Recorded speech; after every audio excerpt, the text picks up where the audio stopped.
Bienvenue à tous, bienvenue dans la fin de ce module 11 qui est donc consacré aux trucs et astuces et tout spécialement la toute fin du module qui donc est consacré au partage des planches que vous allez réaliser.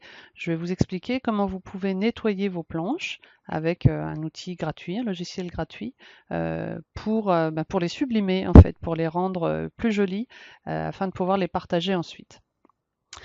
Donc c'est bien cette dernière partie du module 11 qu'on traite là, sachant que les deux précédentes parties qui traitaient donc de comment sketchnoter en conditions extrêmes et puis l'autre partie qui était sur la bande dessinée, les différents éléments qu'on peut récupérer de l'univers de la bande dessinée ont été traités dans un webinar privé que vous retrouvez dans votre espace membre. Alors la procédure, la voici. La première chose que vous allez devoir faire, c'est donc télécharger ce logiciel GIMP. Et pour ça, rien de plus simple. Vous allez tout simplement sur votre navigateur préféré, vous tapez GIMP dans la recherche et vous allez arriver. Donc le premier résultat qu'on vous donne, c'est .org/fr. Vous allez sur ce site et vous allez télécharger via un énorme bouton rouge que vous ne pouvez pas louper, Download, vous allez télécharger ce logiciel et l'installer. Une fois que c'est installé, vous allez donc devoir scanner votre image. Et donc je vais vous montrer comment vous allez faire ça. Alors je pars en fait d'une planche de sketchnotes que j'ai réalisée et que j'ai scanné. Je vais vous montrer comment procéder. Donc vous allez dans votre logiciel GIMP, vous faites Fichier, Créer, et puis là ici vous allez choisir Scanner, appareil photo ou l'imprimante voilà, que vous avez chez vous. Là, comme je ne suis pas branché dessus, mon imprimante n'est pas reconnue, mais donc vous devez avoir dans cette liste le nom de votre imprimante qui doit s'afficher, vous le sélectionnez et vous allez arriver en fait un écran qui va ressembler à ceci. Je vous montre ça. Voilà, donc vous faites créer scanner appareil photo, vous choisissez votre imprimante et vous devez arriver donc sur un écran comme ceci. Et là, ce que je vous conseille de faire, c'est de monter en fait la résolution à 300 au moins, voire davantage, mais 300 au moins pour obtenir une belle qualité d'image. Alors ça fait des images un peu grosses du coup, mais comme ça, si vous souhaitez ensuite l'imprimer, vous obtenez quand même une belle qualité d'image. Vous pouvez même monter davantage, mais après, bon, on a un souci en termes de taille. 300, c'est un peu le minimum si vous voulez voilà, que ça soit imprimé, que ça soit beau, monter au moins à 300. Ensuite, vous allez lancer en fait votre scan.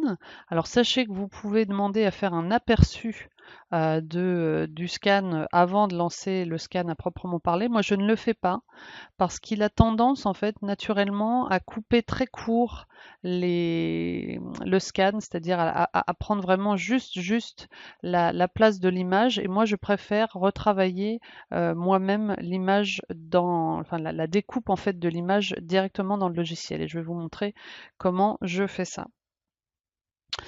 Alors, donc là, je suis dans le logiciel et vous voyez qu'effectivement, l'image ici, elle n'est pas correcte. Il n'a pas coupé trop court ici, mais en revanche, il y a un petit peu trop d'espace ici. Il scanne, là pour le coup, il scanne un peu large. Donc ce que je vais vouloir faire déjà dans un premier temps, c'est remettre l'image d'aplomb, la mettre droite pour être sûr de ce que je vais faire. Donc je vais simplement dans Image, Transformer, et là, je vais faire rotation 90 degrés sens horaire. D'accord? Donc image, transformer, rotation 90 degrés sens horaire. Voilà. Et là, mon image, elle est droite et je peux du coup voir ce que je vais faire véritablement. Pour zoomer comme je suis en train de le faire, vous appuyez sur la touche CTRL de votre clavier et la molette de votre souris pour, hop, voilà, avancer dans l'image. Maintenant, ce que je vais vouloir faire, c'est donc couper un petit peu à gauche et couper un petit peu en bas. Donc, qu'est-ce que je vais faire? Je vais dans Images, non, pardon, je vais déjà dans Outils de sélection. Donc, Outils de sélection, sélection rectangulaire. Je clique dessus. Donc, Outils de sélection, sélection rectangulaire. Et puis, je vais commencer du bas pour être sûr de pas me louper en bas. Je commence en bas et je sélectionne en fait la zone que je veux garder dans mon image. Donc je vais garder assez large à droite parce que j'ai envie que mon nom apparaisse correctement. J'enlève la partie de gauche parce qu'il y a un trait noir qui risque de ne pas faire joli. Et en bas, donc je coupe la bande dont je n'ai pas besoin. Donc là, j'ai fait ma sélection. Ensuite, je vais aller dans Images et rogner selon la sélection. Voilà. Et donc là, comme vous voyez, il a bien enlevé le petit morceau noir qu'il y avait ici, il a bien enlevé la bande. Voilà. Donc là, mon image, elle est correcte. Maintenant que ça c'est fait, ce que vous allez vouloir faire, c'est améliorer peut-être un petit peu la qualité de votre image. Alors là, mon image, elle est plutôt pas mal parce que j'ai pas du tout fait de crayonné sur cette planche-ci. Enfin, j'ai fait un crayonné, mais sur une page, sur une feuille à part que voici parce que je voulais en garder trace en fait. Euh, je voulais justement pouvoir vous le montrer. Donc du coup, ma planche là, elle est propre quasiment du premier coup, quoi. Mais je vais quand même vous montrer comment faire pour que ça soit particulièrement réussi si vous avez justement des petits coups de crayon, des choses comme ça. Donc ça, pour faire ça, vous allez dans Couleur, Niveau. Là, vous avez cette fenêtre-là qui s'ouvre.